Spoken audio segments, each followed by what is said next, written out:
These finds confirmed the North Road's connection to a remarkable set of structures in the vicinity of Pierre's Ruin. In 1976, an archaeological survey crew from the Chaco Center in Albuquerque, led by Robert Powers, inventoried the site.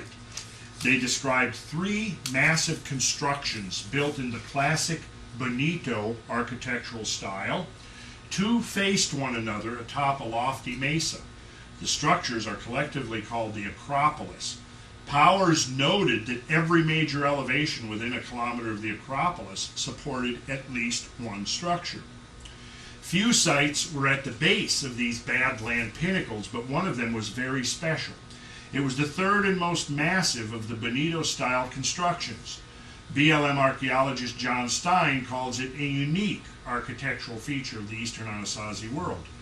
This structure apparently incorporated a lofty Badlands pinnacle as a sort of tower. At the top of this natural tower, the Chacoans had built a masonry platform or a housed kiva. This masonry structure is now entirely collapsed into rubble, but remaining atop the spire is a hearth. Many large fires have been built on it. Visibility from it in all directions is excellent. And so it happened that this spire and its hearth aligned with the center line of the North Road.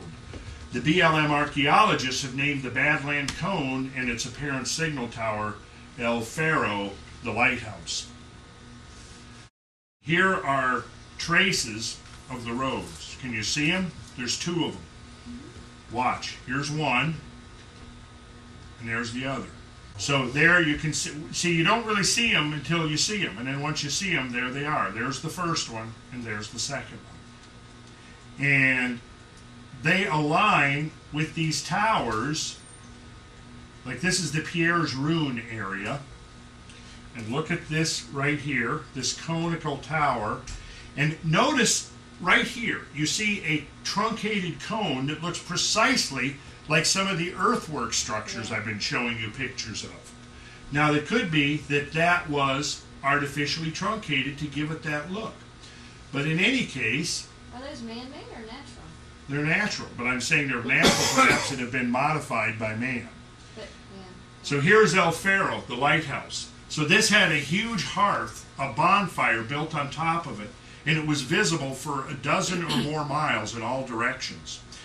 Now, what they have discovered is that by lighting bonfires, they could create an instantaneous signal communication system over the whole San Juan Basin, literally in a matter of minutes.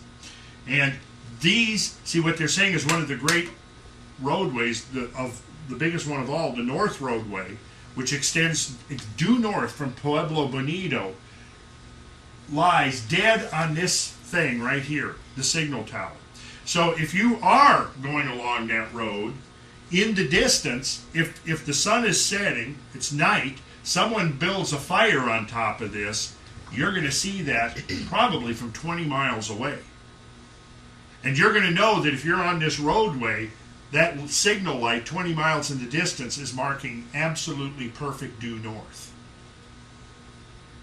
Now, there are probably dozens and dozens of these signal towers spread out over the whole San Juan Basin.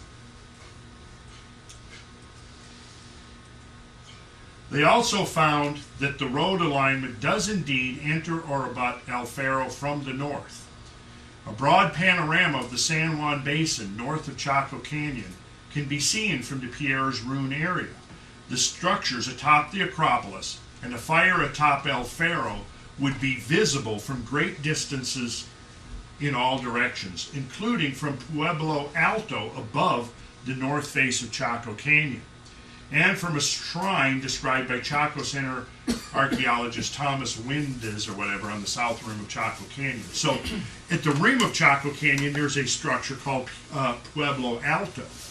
So if you're at this, looking 12 miles north to the Pierre's Ruin area, you could see this signal tower.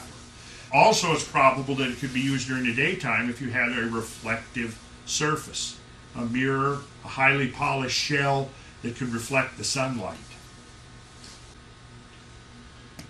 Now, let's jump back to the east and talk about the Newark Earthworks. This is from 2000, the year 2000. Mysteries of the Hopewell, Astronomers, Geometers, and Magicians of the Eastern Woodland. As we have seen, the correspondences between Newark and High Bank, which I've shown you pictures of, are impressive. Size, geometry, and astronomical alignments all correspond. Could it be that these two sites were once physically connected? Such a thing is possible. In fact, Ohio Historical Society archaeologist Dr. Bradley T. Lepper is currently investigating just such a possibility. According to Lepper in 1995, a long, straight road may have linked Newark to Chillicothe area, Chillicothe area, and maybe even to High Bank itself. Appropriately, Lepper has named this structure the Great Hopewell Road. Now, what he has done is found, several lines of evidence suggest the possible existence of the Great Hopewell Road, including early aerial photos that clearly show a set of ancient parallel walls, exactly the same configuration as the roads we see in the Anasazi, with their parallel walls flanking each side of the road. In 1862, James and Charles Salisbury followed these walls on foot for 6 miles over fertile fields, through tangled swamps, and across streams.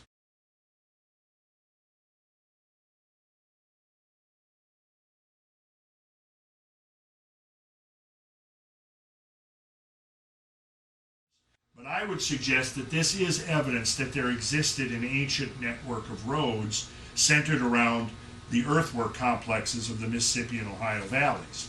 So, in other words, here's another important link between these two cultures showing a similar system. Then, quote from Nigel Pennick, a British author, and he's talking about in ancient Britain.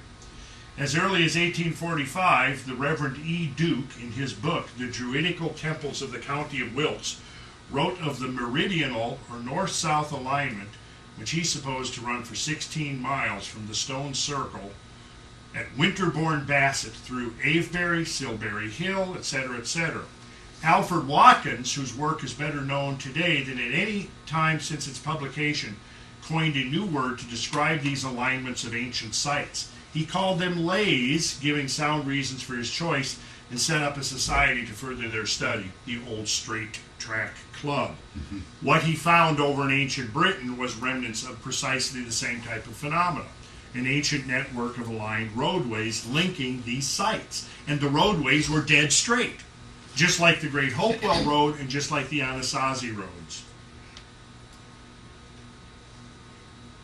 So going back to Chaco Canyon, if the roadways were the first jolting stimulus causing archaeologists to expand their view of Chacoan culture to the entire San Juan Basin, the outliers were the second. Although there was no comparable instrumental advance, it was like the surge of astronomical discovery that accompanies first use of any new observing device, such as a space telescope. In this case, the more the archaeologists looked, the more outlying communities they found. Chacoan outliers seemed nearly everywhere. Something important was going on here. And let's look at some examples of the Chacoan outliers. This is one that's called Canyons of the Ancients, which is that's in Utah, right? It's just barely in Colorado. Just barely in Colorado, yeah. This is on our itinerary, right? Yes. Okay. So hopefully in a month and a half I will bring you first-hand photographs of when we go out there to explore this stuff firsthand. And you can see how spectacular the country is. No, I didn't, but I will take one from that spot, and I will have Brad's head framed right there in that hollow. That's cool, yeah. Wow. Chimney Rock Observatory Complex. Machu Picchu. Now this is an example of a Chacoan outlier, and what's interesting about this is from the vantage point on this complex here, when you sight through the two chimneys, it marks rising and setting positions of the moon.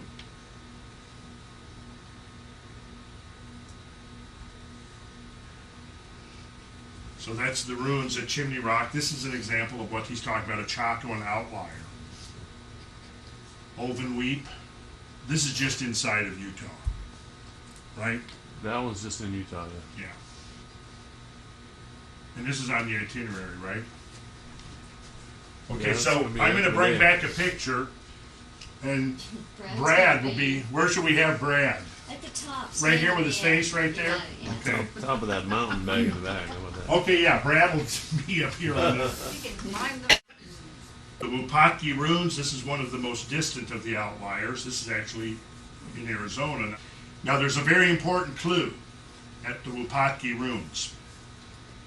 And it's a clue that a geologist would recognize. Of special interest in this national monument, the Wupatki, are a number of large earth cracks in the Kaibab limestone. Some of the cracks act like blowholes with steady breezes blowing from them at times when air pressure outside is falling and outside air blowing into them when air pressure is rising. Measurements of the amount of air breathed in and out show that these cracks communicate with extensive networks of underground cavities.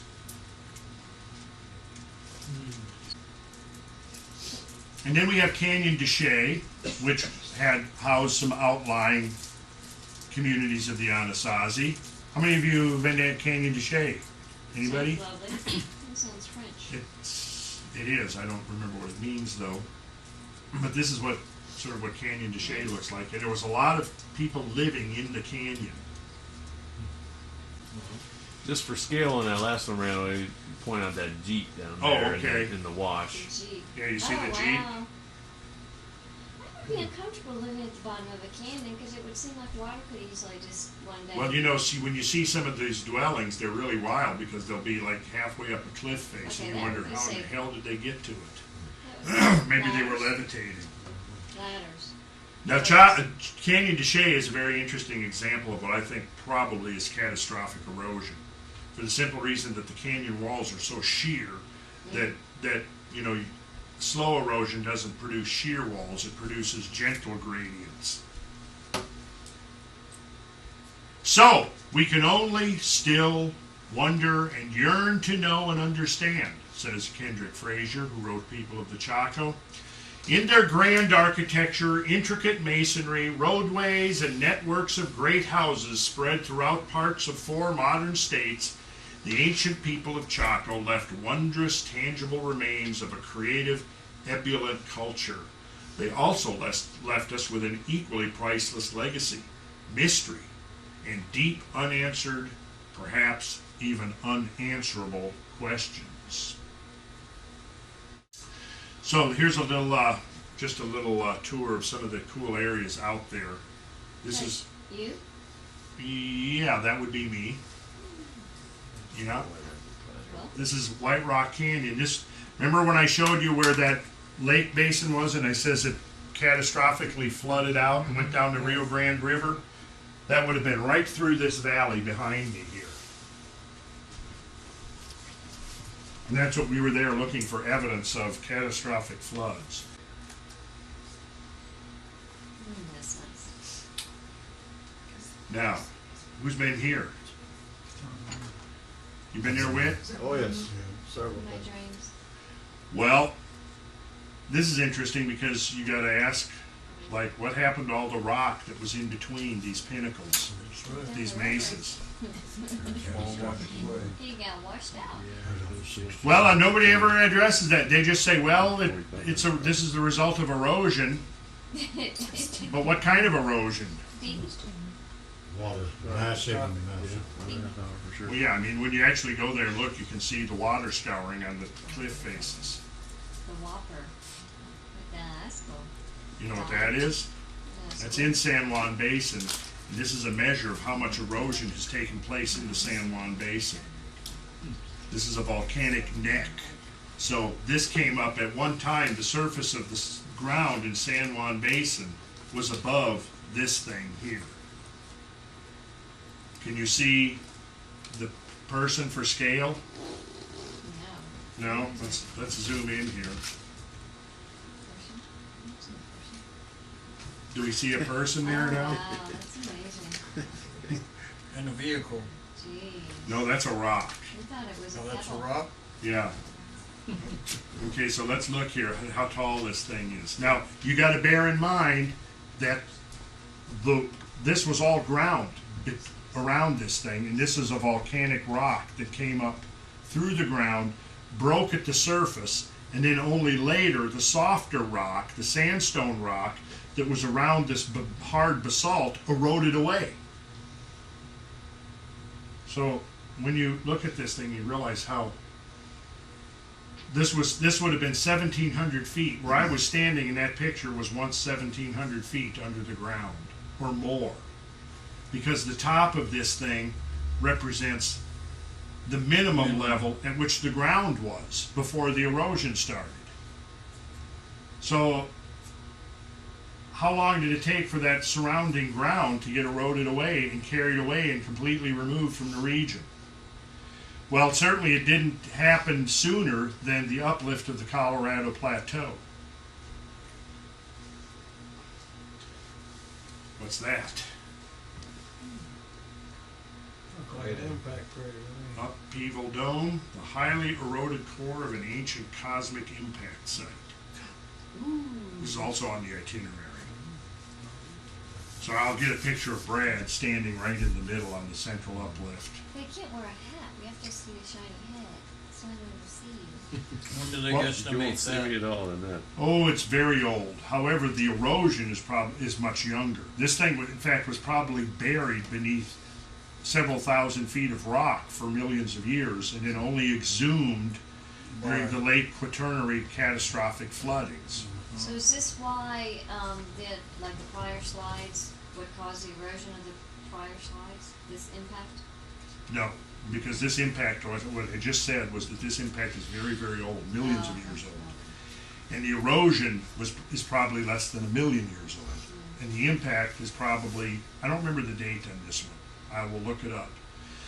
This is the east flank of the Chuska Mountains, and these are giant debris flows. You can see them here, big splooge outs. See the splooging there, Elizabeth? Splooging. I like that word. How do you spell That's it? Sploog. 3 O's? Yeah. Splooge. So these are some of the largest landslide complexes, splooge complexes on Earth. And they were probably only 13,000 years old. That's the interesting thing about them. And that's why we went there back whenever we went there. When was that? 02, 2002. too long ago. Where'd all the water go? All this water flowed into the San Juan Basin, which then flowed through the San Juan River. And this water ultimately flowed through the Grand Canyon and out to Colorado. Would all this area be called the Badlands? You could call it Badlands. A lot of it is Badland-like, highly eroded, water eroded, but no water there now. I threw this in here because this sort of illustrates, this is an example of the Hopi horizon calendar, but it's the same idea, how the sun moves along the horizon. Now, here's a test for you guys. Look at this and tell me, are we looking at sunrise or sunset? Sunset. Sam says sunset. Who agrees or who disagrees? Are we looking at, is this sunrise or sunset? It's a horizon calendar, and what we see is from December to February, the sun position is moving from left to right. This is right. So we're either facing to the east or we're facing to the west. So, is the sun rising or is the sun setting? Setting. And what's your logic? Because the sun is further to the south in the wintertime, and for that to be December and it's now going the other direction, that's telling you that it's heading towards the higher altitudes, the higher latitudes. Higher latitudes. So that's- to the right that's the is going to be winter- north. That's the solstice right there, and it's heading very shortly. In another month, that sun would be another 2/3 of the way. Yep. So is it rising, is it sunrise or sunset? Sunset. Sunset is right.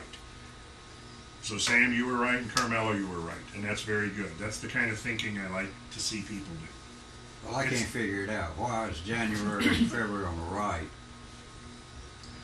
Okay, at December 21st, the sun is as far south as it's going to get, All right. right? Now let's imagine that between December 21st and January 25th, the sun has moved from the south towards the north. So that means when you're facing this direction, south is to your left, north is to your right. The only way that you can be facing to have that be true is if you're facing west. And think about it, Charles, if you're facing west, then the south is to your left and north is to your right. Well, I understand that, but why does January 20th occur so far to the right? Why wouldn't it be further to the left? Let's do it this Why way. would January 20th be to the right of Okay, December well, 21st? Well, imagine we're facing west here. So south is on your left, north is on your right. Okay.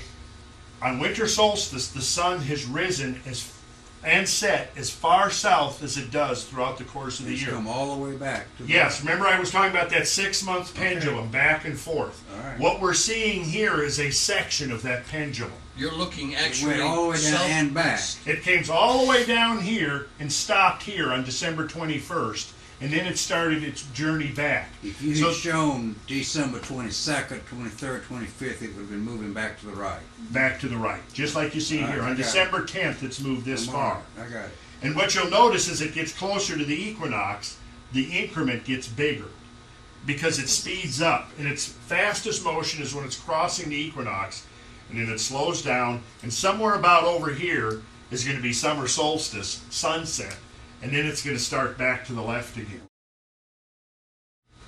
Okay, quickly we'll look at some medicine wheels, which are also laid out to key points on the horizon. They're like stone sundials, is what they are. A medicine wheel in the shape of a turtle near Minton, Saskatchewan. And here's what's interesting. I think I've shown this to you guys before, but there are many, many medicine wheels that have now been identified. And this, of course, gets us up out of the Anasazi area. But you'll notice these circles. And seems to be a very definite kind of a pattern here. Now, again, as far as I know, nobody's really done an analysis of these patterns to try to determine if they correspond to star patterns or any particular... solar and lunar positions. Yes, looking exactly. Through the central axis. Exactly. And if it's compared to the Pueblo Bonito circles. And Well, yeah, if they match Yeah. up with where some of the kivas are Right. lined up. So now here is a map showing the distribution of known medicine wheels. And you see the greatest concentration is right up here in western Alberta, near the foothills of the Rocky Mountains. When we go here, that's where we see, when we go right to the center of that complex, which is this, which I've shown you guys, which we find something very curious. Here's southern Alberta, region of the medicine wheels. Note carefully the area below the pointer, right here. Now we're going to zoom in on that area. And I think I've shown this to you. And right there, Oh, my goodness. that is really cool. And how big is that really? well, it's about 1,000 feet from chin to forehead. Oh my goodness. Now, is this all totally natural? Is it artificial or a combination of the two? I don't know. Next summer, though, this is on the itinerary. Oh. We plan to go there and we're going to tunnel into his nostril. Yeah. See what- Okay. So that right there, I find interesting that thing right there is in the greatest area of greatest concentration of medicine wheels.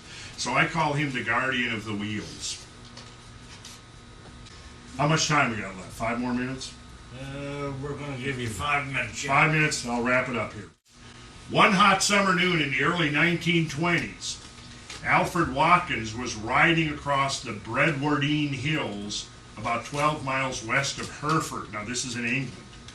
On a high hilltop, he stopped, meditating on the view below him.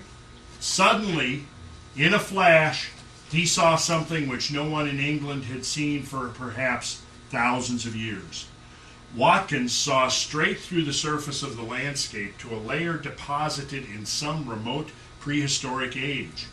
The barrier of time melted and spread across the country. He saw a web of lines linking the holy places and sites of antiquity. Mounds, old stones, crosses and old crossroads, churches on pre-Christian sites, legendary trees, moats, and holy wells stood in exact alignments that ran over beacon hills. What were beacon hills? Well, that's exactly what El Faro, the lighthouse, that was a beacon hill. A hill with a bonfire atop it that could be seen across vast distances. That ran over beacon hills to cairns and mountain peaks. What are cairns? In rock piles. Okay. In one moment of transcendent perception, Watkins entered the magic world of prehistoric Britain, a world whose very existence had been forgotten. Now, I just want you to contemplate the parallels between what we see in ancient Britain and what we've seen in ancient North America as far as a system. And also appreciating the fact that this system was not linked to ancient Britain, was not limited to ancient Britain or ancient North America. Watkins believed that his leys were ancient trackways, laid out by surveyors by means of ranging lines with sighting poles. The intention, he believed, was to mark out ways for itinerant merchants, certain tracks being for the transport of specific commodities such as salt or flints. But this did not explain why ley lines occasionally traversed impossible terrain, sometimes going up the sides of mountains and across bogs. The point was taken up later by researchers who claimed that the lines must have had an alternative purpose.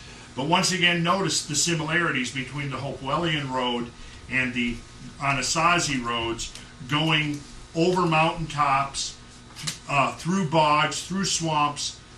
They didn't skirt these things, they went straight through them. As for whatever reason, maintaining this alignment was of critical importance.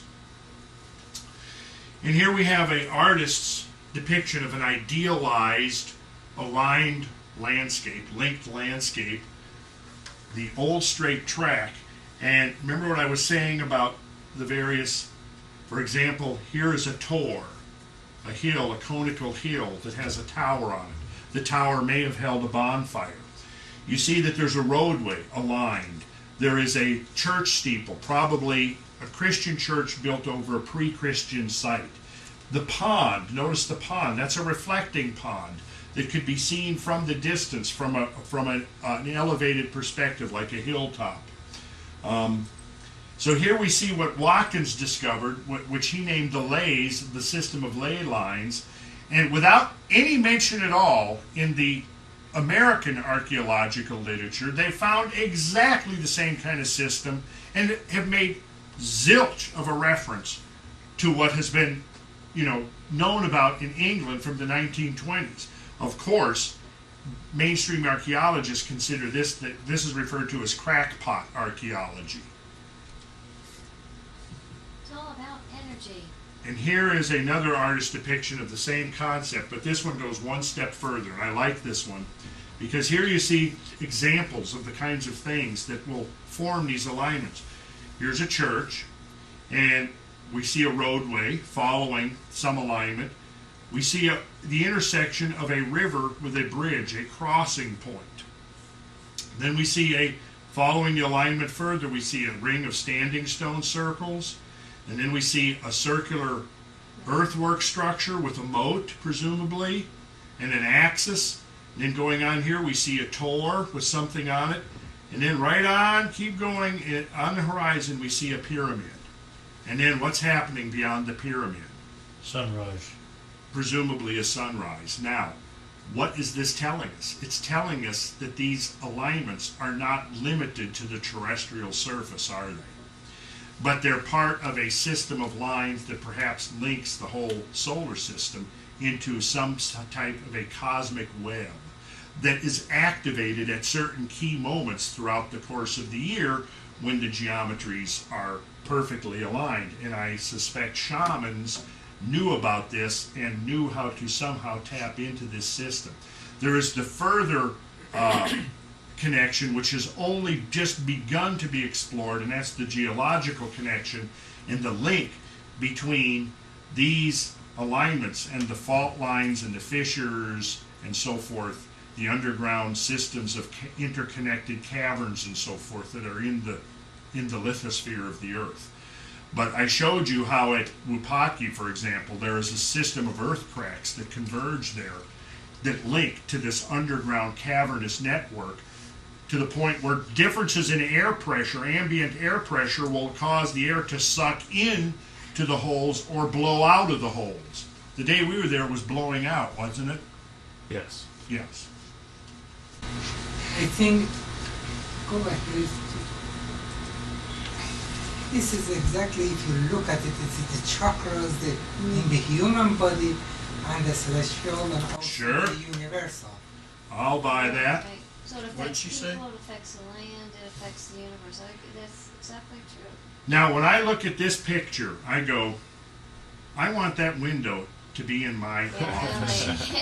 I want that. It's your I want that meditation window. room. I want to get up in the morning and sit there at my desk and And have some coffee and from look that- out the window there. From that position, you'd see that the constellations on the horizon on the first day of spring would show the Aquarian Yes. constellation Yes, disappearing as the sun comes in. And Correct. if somebody paid attention, they would see that movement Yep. of the processional year. See, what Carmelo is saying is that if you were here a little earlier, before the sun comes over the horizon, what are you going to see right here, if this is within the last century or so, is Aquarius. It's going to be right there on the horizon. This is the dawning of the age of Aquarius. It's simply saying that if you were out at night and you were looking at where the sun's going to rise, the constellation you're looking at is what age we're in. And it takes 2,160 years for the next constellation to come up into Right. view.